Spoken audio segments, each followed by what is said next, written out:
It's Divas That Care Radio. Stories, strategies, and ideas to inspire positive change. Welcome to Divas That Care, a network of women committed to making our world a better place for everyone. This is a global movement for women, by women, engaged in a collaborative effort to create a better world for future generations. To find out more about the movement, visit divasthatcare.com after the show. Right now, though, stay tuned for another jolt of inspiration. Namaste and welcome to the Divas That Care Network. I'm your host, Gia-Raquel Rose, owner of Airs Above Yoga, and you're listening to Above the Ground podcast. If this is your first time tuning in, our network is going into its 15th year and is listened to in over 30 countries. I'd like to personally thank you for giving me the gift of your time, as it is my honor to hold space with you. And today, again, we are in for a very special treat with a dear friend and also yoga instructor by day or by night, Ann Scheerer, and with a very important and very, I want to use the word magnanimous, quote unquote, day job. And she is here to share with us, what called her heart there, the reasons why she made the shift. And with that, would you please introduce us and let us know exactly what called you to sustainability and to, how we can all better serve ourselves, our communities, and our planet? I hope. Yeah, thank you. Thank you. Exactly. In time. Thank you, Gia, very much for the introduction and for having me back here. Thank you. I appreciate that greatly and gives me a chance to talk about myself and my work. So that's always fun. But yes, ask questions if I get off topic. I really appreciate the chance to talk a little bit about my role as teaching sustainability courses to people and what is sustainability and why does it matter. I came upon sustainability as a topic in general back 1997, last century, when I was making a career change. And I had been in the corporate world and was kind of looking for something that I could kind of understand better in terms of my place in the world. So I decided to do a career change, moved to Seattle, and got involved with some volunteering on the ground and community around gardening and connecting with a lot of like-minded folks that were looking for a little bit more from life than maybe the corporate world. So I connected with this group and really got involved in sustainability at the community level. Like that's where it all starts. So I myself got involved with that, worked for a local government, worked for some nonprofits, helping to, a big part of it is to do outreach and do community education as to different choices, right? Transportation choices that we have out there, ways that we can reduce our waste and dispose of waste. So I really got into working on sustainability issues and decided to pursue my education. So I've been always loving learning new things. So I followed that path as kind of these issues were emerging in the world. And so that was a pivotal time, I think, in my career, was to engage in something that now, as one of my primary teaching philosophies, is to get students engaged in their community in a way that they can observe what sustainability might look like in their community. So I do a lot of community-based projects, and where students are teaching both online students as well as students that are on campus in my past role. So we've done things like a waste audit for the university. So a practical application of what does the waste look like here? That's a kind of characterization study. So we know how to get to the root cause of things and stop those behaviors that are causing certain waste, and how do we design programs around that?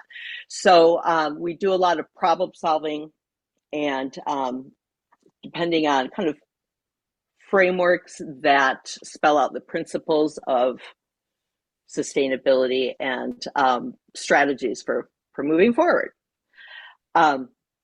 So in a nutshell, teaching undergrads and graduate students to think about how to apply some of these lofty concepts in the real world. That's what I'm trying to do. And would you say that, sustainability has kind of, what I will say, almost a direct parallel or correlation to efficiency? Because it sounds like and again, we're just picking, you picked the audit that you did as an example, but, when we're talking about long-term trends of, let's say, usage consumption, that kind of a thing, is it efficiency has to play a role in not only waste on a mass level, the way that you're talking about, but even in our communities, in our day-to-day, in our own personal lives, right? So would you say that plays, how important a role is efficiency, and how does that help us, on the macro versus the micro level? Oh, that is huge. Efficiency is really the number one thing to look at, because efficiency usually can be addressed and responded to by a behavior change. Right. So if we look at energy, which is a good example, so like our energy usage in our home, there's two strategies, basically. Efficiency, how efficient is your envelope of your building tight, so you're not losing a lot of energy, are you insulated, is it insulated well enough, are your windows air leak? So just really the tightness of the envelope of your home is really the efficiency of your home. And then are the kind of strategies to do more of a adaptation or reducing as your source. So you can put on solar panels, for example. But if you don't have an efficient house to begin with, it doesn't make a lot of sense to do solar panels because it's such an investment. So you got to make sure you got a tight building. That actually can be a lot of savings there. Right. So efficiency is number one strategy, but then you can, also get renewable energy sources. So you might reduce your carbon emissions, which we've proven have caused a greenhouse gas effect, which is trapping heat gases in our planet that is causing climatic weirdness, right? Wildfires, flooding, things happening, extreme storms in the Gulf Coast. So we're seeing these things play out, uncertain as to how the climate system will change. It's changing, so in a way that we haven't seen. So that, part of the teaching is also like, how do we deal with these uncertainties? Well, we're not only doing the mitigation piece where we're reducing emissions, but we're also doing the adaptation piece, which is more preparing for the impacts, right? Okay, we're going to still try to reduce our carbon emissions, our greenhouse gas emissions, same thing. But at the same time, we know we might have extreme storms, sea level rises that might affect our beach house. So we might have to adapt the landscapes with maybe more green. We might have to adapt to not living on the ocean shore.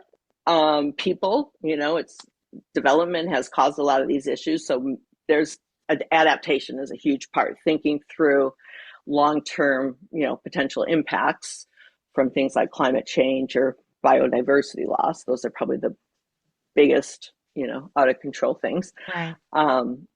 And just trying to mitigate and adapt. So we think about those things. Yeah. And so one of the things I think that this comes into play for us, again, I can only speak with my limited knowledge on the situation to, the micro level of unfortunately convenience. The problem is that convenience is 9 times out of 10 the opposite of efficiency. And it's the opposite of a thought through, planned, it's the styrofoam cup theory, right? It's easy. It's easy. It keeps your hands from getting burned, right? And then it's going to pollute and toxify our existence. So it kind of comes into the same thing like a fast food model, right? So again, I'm going to come from the health and I have like that's my background. So totally. like, yeah. is it what's quicker and easier, stopping at some sort of no name mentioned drive through to get your food, or going to a farmer's market, taking a biodegradable bag with you, going home to your home and making a meal that's going to nurture you and is going to take, I don't know, quadruple, 10 times the amount of time versus grabbing something in the car on the way. And again, that element of convenience, when it kind of triggered me and I don't mean triggered in a negative way, but when you mention, living on the coast, well, yeah, people love to go to the coast. It's super inconvenient to have to drive there, right? So the people that live on the coast generally have deep pockets and the ability to choose to purchase properties such as that. And they're beautiful and they're wonderful and amazing, but are they doing harm? And is that convenience or that human instinct of me first, that Darwinian, we reached the top of the food chain by dominating everything around us, right? That mentality definitely comes into play when we're talking about, the harm potentially that we're doing to the planet and our maybe lack of foresight or our potential selfish impulses that we put in front of the immediate desire that comes before, our children's children are going to have to worry about that. Oh yeah. Not our problem. Right. Well, those are perfect, comments. Like, first of all, what you're describing is tragedy of the commons. Yeah. There's that's a theory where, if it's a public space in general, then no one's taking ownership of it. And so it becomes the commons and it gets trashed. And right. There is a tragedy in that human behavior, for sure. So how is it solved? There's been all sorts of scholars trying to figure out how to solve the tragedy of the commons, but it usually boils down to cooperation. Let's all work together to make sure that we take care of our coast, But the other thing, you started with talking about what do? Go to the farmer's market with my, reusable bags, but I can't go to, Walmart. Well, I think that at the bottom line of it all is we're embedded in this system for sure. So that's part of the thing, right? And so how can we do with our choices, shift the system? Buy locally will be helpful. Maybe we don't give as much money to corporations that are outside of our place because they don't care that much about our community. Maybe there's a continuum, on one end of the continuum is the ultimate caring, you're doing everything right. Like you said, you're walking to the farmer's market with your reusable bags, buying only local produce. And then on the end of the spectrum, you're driving your SUV to the Walmart and loading things up that are plastic, packaged with lots of plastic and things that don't biodegrade. So you got two ends of the spectrum, and the idea is in between to kind of educate ourselves or become aware of what are my choices in between there. There's always trade-offs. And so we don't want to beat ourselves up. But we realize that, that could be the most, maybe I'll just then drive my car to the basil bandwagon and get organic food instead of, shameless basil bandwagon plug, because that's where I do all my shopping. But I love that. Do you? Yes. I love that. I do. Exactly. I love them. Yes. Ralph is the best. I will tag them when I post it. Totally. Well, there's trade-offs to everything and we can't do everything right. But then, maybe I'll ride my bike 2 days this week to work, or, lean into it, right? Like we walk do across the street in my case. Right. So, and then there's health benefits too. So it's not necessarily just a, tree hugger woke, way to look at life, but it also, it feels good and you connect with your community. You can, get more exercise, walk around your community, eat healthy foods. So anyway, there's lots of trade-offs involved, but kind of thinking through, as we being aware of the choices we're making, we make so many every day, what could be the one that would be, meet all those things. It's economically, feasible for me. It's not a lot of packaging. It's not that much of a, imprint on the planet. And, it supports my local economy. so as best as possible, like trying to think of those things when we're making decisions. So getting students to think about that, like I have them, create an audit for their household. And so, what are the things that, based on these sustainability principles of, land degradation, toxic, persistent chemicals, there's like 3 ecological sustainability principles that you can really apply to seeing what you're doing that might, not be super sustainable, but we can't do everything. Just kind of getting students to think in those terms and applying it, and reflecting on things. And you had mentioned to me how your theme this week is, filling your cup, kind of. And I think just based on what I know about you and how you engage in your community, I think that would be such a big thing to do to fill your cup is, get involved in your community in some way that, helps you connect to people and also make it, the world a better place. So if it's a river cleanup, which we've got one happening in Highbridge, and I'm kind of telling myself this too, because I'm fairly new to this area and I need to, connect more with my current community here, your backyard. So. Well, and I do sit on the board of a local land trust, so I'm working in that, and we do cleanups monthly. And we have a 10-mile trail system that we're putting together, and it's the Tewksbury Land Trust. I'll plug that as well. Why not? So please join us anytime. And yeah, it's huge, and it's how I've met so many people in the area with shared and common values. And I think that it really, when it comes to the idea of filling your cup, and it's about what serves your highest good, not so it's like the opposite of convenience. It's not what serves your immediate need, it's what serves your best overall, the macro, right? Like, what are you keeping that nurtures your soul? What are you doing for yourself? What and I kind of jokingly plugged Marie Kondo and the sparking joy, but in all seriousness, in that mindset, as you purge your closet, as you purge your life, as you purge your diet, as you go through the audit of your home and the energy efficiency of that home, or your impact that you're having, what does spark that joy? What are you going to keep? And it's all about bringing that balance in, because as yoga instructors, as meditators, as people who are conscientious, right? Like, it's about being conscientious at life for yourself, for your surroundings, and for your planet. And I've said so many different times that, when I'm talking about, this is usually on a Reiki bent, but when I'm talking about, being that light, making someone's day brighter, like any interaction that you have, if you see someone in the store and you like her glasses, like your glasses, or your beautiful necklace, and you just say, hey, that's a beautiful necklace. And that person, right, it's kind of like pay it forward. Yeah. That person smiles, and maybe they were having a crap day, and maybe they feel a little better. And you're just being that little bit of light. And I always imagine it as the picture of the planet at night, again, for sustainability, not ideal, but with the cities lit up, right?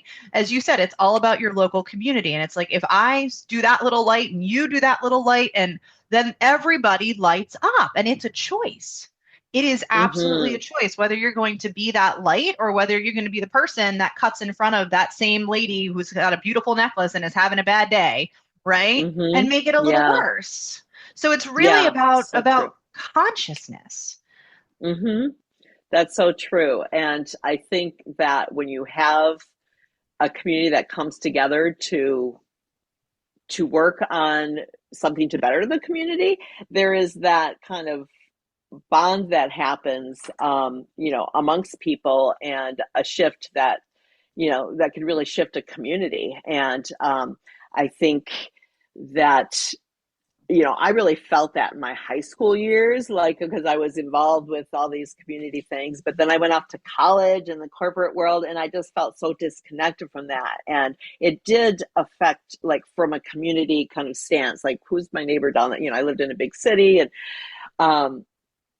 And so, coming back to kind of more this community-based work, really did nurture my soul as far as my life's work. And I think maybe the theme is, what we all need to ask ourselves and be curious and about, what does fulfill us and fill our cup? If it's engaging in community, what way is that? Maybe we need to do a community-based yoga in the park this summer. Absolutely. We should Yeah. absolutely do that. Yeah. Yeah. And I'm actually, spoiler alert, I may already have a nod to that with the board that I sit on, but maybe you can come in on, we can share that if you'd be happy to teach a yin class. Yeah. Or you can just come in and I'll lead the class and we can do that too. Yeah. Totally. But yeah, I love it. Yoga is its own. The other thing that's wonderful about this is, again, not to be trite, but the whole think global, act local is basically kind of what we're touching on, right? And that aspect of, yoga is its own community, and with how much connectivity we have to everyone on the planet, in theory, most people, the ability to share positivity and to I know that, especially when we're talking about sustainability, part of the motivation, I'm sure, for many people involved in what you do is, I don't want to say it's fear-based, but it's reality-based. And the reality is not necessarily pleasant, right? Like our impact as a species on this planet is not loving. It's a little more take and a lot less give. And so, like, how can we come from that place of love and support of Mother Nature, of what sustains us, of what literally, like the one episode that I did was April showers to fill your cup. What literally fills our cup, the rain that literally nurtures our soil, that literally feeds us, the bees, the gentle bees, like what can we do for the bees? I mean, like focusing. Just the miracles, of life all around us, the birds and coming out and all the babies. And it's really a miracle, isn't it? So that's kind of that connection between, somehow these bigger human activities, and they're so beyond just our control, but we can collectively shift systems if we try. And it is happening. I mean, there are the farmers markets now more than ever. Now there is a lot of, clean organic food available. There might be more transportation options, more rail or like bike trails and rail trails than maybe there was 15 years ago. But so we're making progress. And so it's not like all doom and gloom based on maybe mainstream what we hear in the news, because those people are still doing the work. And we do need to make behaviors that we want more convenient. So that is a big challenge. Like the EV and things, slowly get adopted and prices come down if they do get adopted. So, market transitions are never easy, but new technologies come in, and there's lots of, uncertainties in life in general. So for me, I think having, a grounding in some ways that I can kind of particularly view my actions and things is helpful, and just also have faith that the planet will stay good, clean and good for us. Yes. So to that end, may I ask, are there any, I'm gonna air quote the word convenient, are there any tips and tricks that you can share for the average bear homeowner or or family, other than obviously like smaller things than, redoing all your windows, like accessible daily things that maybe are, I like to call them like simple swaps, right? So think of like when you're talking about dietary things, swapping avocado for mayo, right? Like easy health swaps. Like, are there any sustainability swaps that we can, other than obviously like plastic bags are already no longer a thing in New Jersey, which is a good thing. But are there other small things we can do? I guess I think, first thing, I just really, plastics are such a problem on the planet. There's the plastic floating garbage patch out there. And, plastics don't really break down all the way. I mean, they're going to be there forever. Then they're breaking down into PFAS kind of, microplastics that are seeping into, waters and stuff. So I would say that plastics, if you can just avoid plastic packaging, yes, it's not convenient. And, just those plastic water bottle, plastic bottles filled with water from the convenience store, that really makes me so upset. So if we can kind of just eliminate all the plastic that comes into our life, I think that would be great. And, food waste is another big source of methane emissions.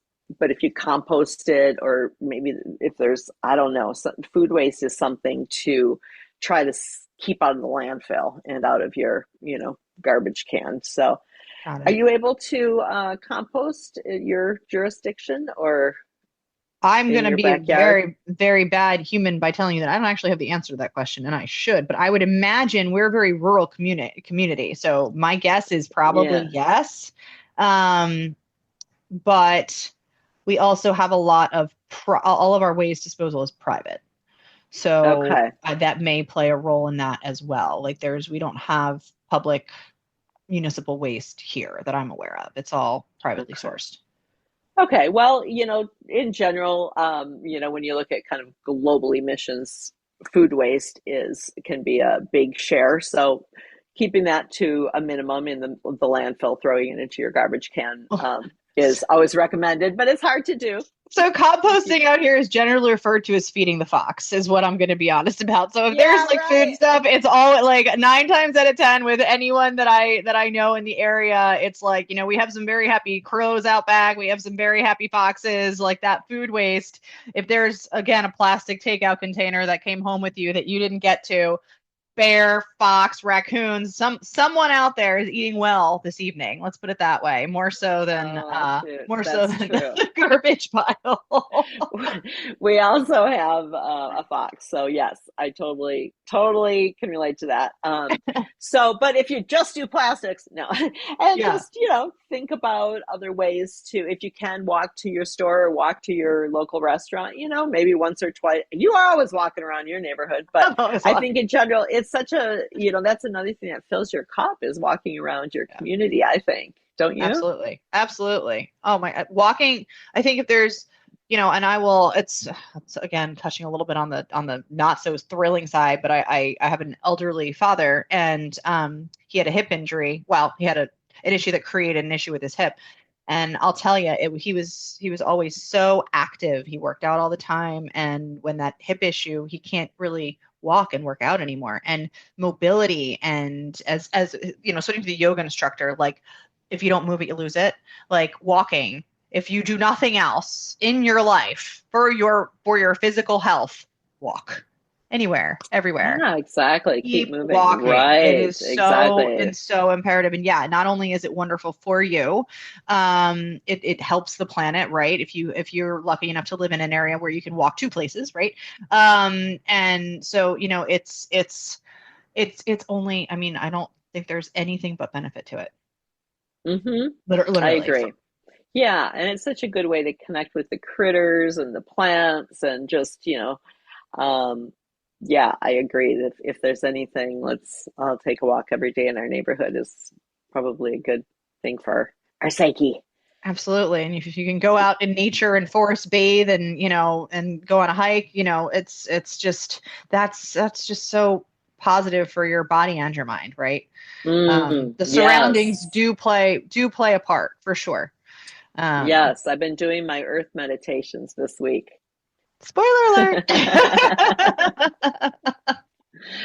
Oh, it's hard not to. Things are bursting or starting to, but anyway, not bursting yet, but it's happening though. It's very exciting. So as you brought that up, that was going to be, one of the things that I wanted to, push off till the very end. But when we talked about conscientiousness, and we talked about, these things that you can do, being conscious of plastic, right? And we try to be, I know everyone tries to be, but it seeps into our existence. And so having that be, that if you can do nothing else, do that, right? That's the most important thing. But of that idea of mindfulness and, those little swaps, those little being present enough in the moment to take a pause and say, I'm going to bring a metal water bottle with me instead of grabbing that gas station water bottle. But that mindfulness has to come from, and that conscientiousness has to come from being able to take a moment outside yourself, beyond yourself, and to be in the present, and to be in the present moment. And can we do that on a large scale level? Excuse me. I was thinking with that, like really being intentional in that present moment. Like I intentionally am going to just pay attention to the plastic that comes in my life. My partner never really paid attention to that, and he was no names mentioned. Plastic sandwich bags. I'm like, oh my gosh, there's reusable bags. Oh, but these are just plastic. So anyway, that's a hard behavior to change. Yeah. Well, but you know what? You have, the first step is acknowledging it, right? Like you have to, and I will be honest, I will plug them again. I would buy, gallons of alkalized water, and I saw my recycling bin and I saw like how much, and I was, and a certain store, which shall remain nameless, just kidding, no, it's Basil Bandwagon, has a flow water machine. And I saw not only the price differentiation, because a lot of times people, I think, get hung up on the, oh, well, organic's expensive, or, oh, well, I've literally had people say to me, like, Basil Bandwagon's so expensive. I'm like, like, I'm very dietary restrictive, and it's, pretty much eating for one. So, it's, I don't have a family of 4 to shop for. But also to that end, it's significantly less expensive to bring a bottle and fill up on the flow water machine that they have there. It's a significant less cost versus, cool. like, I encourage you to check it out. That has saved, I don't even know how many plastic water bottles from entering landfill. And I saw the extreme. I was like, wow, this is on my part. Like, so confession, right? Like sheepish hand raise. It was me. I am the problem, right?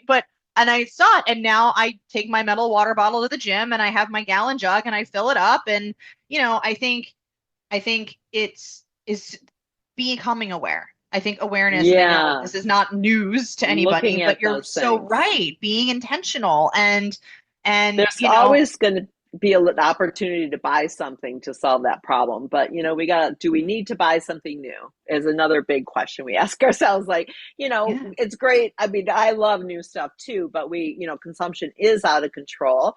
And another thing, my partner loves Amazon. And so easy just to click, click, click and get something the next day if you need a screw or a, tool or, whatever.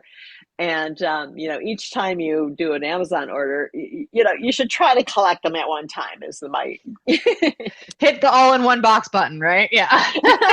Right. Sorry. Thank you for letting me have a little bit of, airing out my. Hey, listen, I mean, I've been told by I have a partner of mine who says, why don't you just order your dog food from Chewy? Well, because I'm going to go to the little mom and pop pet store that I've been going to for over a decade, and I'm going to support my local tiny little dog food store, because everyone and their brother shops on Chewy, and no condemnation, but like it's, the Amazon of pet food products, right? Like, so not that you can't get dog food on Amazon, right? Like that's kind of the joke, but I think again, the intentionality of it, is. And then you can go down the rabbit hole of, well, I have to drive there, right? So is that carbon emission now? Right. Now is it better to just have it delivered? But at a certain point, I think no, because it's a rabbit hole, right? And you have to, again, much like yoga and life, you have to have balance. You absolutely have to have balance, right? Right. But I'd much prefer to give money to the local pet store that's been there for 100, however many years. And so, I'm a big fan of supporting local. And I think that is a great way, maybe not necessarily for sustainability, but at least for the mentality surrounding sustainability, right? Sustainability is all about community-based, local context. The ecological aspect, but the human ecological interaction, because these ecological problems are because of human activities. So you can't just say it's, they're separate, they're all interconnected. So how can we think about that? Yeah, small communities around here, are so cute with the different, maintaining the history and really, inviting people in. So that's huge to sustainability, is maintaining kind of cultural, things and connecting with those small store owners. So for sure. Yeah. I think local community. There's an element of simplicity, purity, you know, and I always say when we're talking about diet and nutrition, I think you can probably make the same correlation for sustainability is, the simplest ingredients, right? Like my last episode that's airing was about filling your mug and healthy beverages, right? And the less ingredients, one of the big things that I said was use raw honey unless you have some sort of, glucose intolerance, right? But like instead of buying a soda that has sweetener in it, put a little raw honey in a blueberry smoothie. Like if you need the sweetness, but like it's going to be healthy if you can find local honey, if you can support local, right? Like it's all about I'm taking, it takes extra effort. It takes your time, it takes your effort, it takes your intention and your conscientiousness.